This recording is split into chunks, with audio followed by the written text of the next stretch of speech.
રામ રામ ખેડૂત મિત્રો આપણું યુટ્યુબ ચેનલ સૌરાષ્ટ્ર માર્કેટમાં તમારું હાર્દિક સ્વાગત છે। તો ખેડૂત મિત્રો, આપણે આ વિડીયોમાં જાણીશું રાજકોટ માર્કેટ યાર્ડના ભાવ।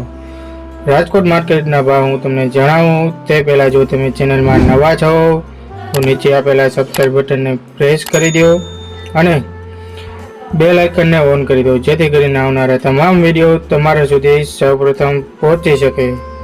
તો ખેડૂત મિત્રો, રાજકોટ માર્કેટના ભાવ આ પ્રમાણે રહ્યા હતા।